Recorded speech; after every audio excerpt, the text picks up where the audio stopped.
Well, the National Guard is arriving in Philadelphia, and the Hunter Biden scandal continues to gain traction before the election on whether or not the Biden family could possibly pose a national security risk in light of the Bobolinsky interview. A lot to discuss here, and we're happy to have Newsmax columnist and retired U.S. Army Colonel Cory Mills joining us live. Our panelists as well, Jack and Vikas. Good to see all of you here. I'll start with this one here, Cory. Let's talk about Philadelphia. This whole narrative here, if a police officer shoots a man of a certain color, the whole thing blows up, regardless of the facts of this matter. Do you think the narrative on law enforcement must change in this country? Why or why not? Well, let me first correct, not colonel, but a non-commissioned officer. But Thank you. Definitely U.S. Army combat veteran. First off, I mean, listen, when you watch that video, it's always heartbreaking and heart-wrenching for any law enforcement officer who has to discharge his weapon in the line of duty. The reality, however, is that the assailant continued to advance on him in multiple occasions. The officers attempted to retreat. They attempted to utilize verbal commands. We just saw what happened in Nice, where a knife-wielding gentleman has killed 3 people in a church, decapitating 1. We know that, this poses an actual life risk to the law enforcement officers, on a day-to-day basis. And so I think that the law enforcement obviously had done what they could do to try and, de-escalate the situation, at which point they were left with no, other certain choice other than to utilize the deadly force. Again, these are always heart-wrenching moments. My heart goes out to the family of that individual, as well as for the law enforcement officers, because this can be a very psychologically, impactful event when you have to, kill another individual or take a life. And Cory, as you know, the police officers are being attacked.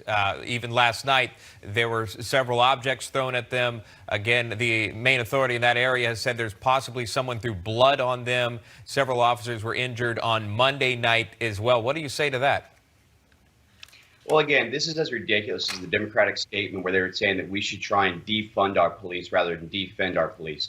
They have never actually walked a single day in a lot of these gentlemen's or women's shoes out there. And I can tell you that, being a military combat veteran, having served my country in many different operations, both counterterrorism and high value, I can tell you right now that the day in and day out lives of these brave law enforcement officers are continuing to come under more and more scrutiny by Democratic cities like Lori Lightfoot in Chicago, like Tom Wheeler in Seattle, and all the rest. And again, people never have walked a single day in their shoes. It's hard for them to understand and comprehend the threats and the violence that they're under at this time. I think police officers would agree with you on that one. Jack Kingston, I'll bring you in with this one. On top of what Cory was saying, one of our guests, as you remember earlier, was kind of connecting the dots of these officers here involved in this incident reportedly did not have tasers on them. Then that whole process was brought up about defunding the police. There are consequences with that. We don't know if that is the exact outcome, but it does fit the bill.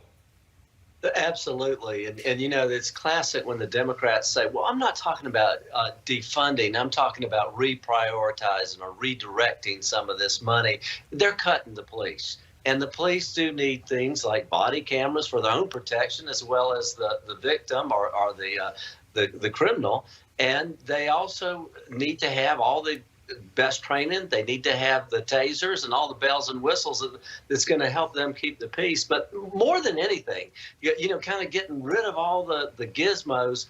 They need the support of the public, particularly elected officials. The job of the mayor, the city council members, is to be kind of the adult in the room, if you will, on a street incident, to be able to say, you know what, the police officer acted in the line of duty in the right and correct manner, and rioting and raising hell is not the appropriate response. Even if you are my constituents, even if you do vote for me, even if you do hate Donald Trump, it's still not right for you to throw bricks through store windows and grab tennis shoes. Vikas Bajaj, I'll ask you about this one here. Do you think this changes anything if they release the 911 audio footage, if they release the body cam footage for all the nation to see now? Does that quell the voices that you've seen as far as looting and rioting? Does that quell that? To a certain proportion, yes, Sean. I think that's a great point. But at the end of the day, the train has left the station.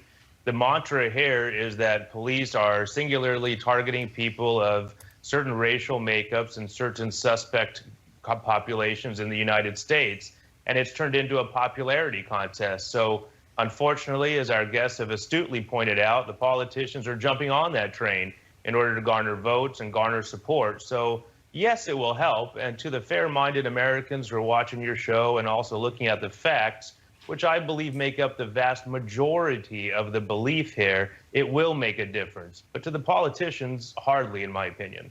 Cory Mills, your final thoughts, 15 seconds for you. Your final thoughts on it. Well, I agree with both of the panelists. I mean, at the end of the day, they're trying to utilize this in an effort to try and raise votes. We see this even with the Biden-Harris campaign, who refused to try and stop the hyperlink redirect of the Antifa.com site.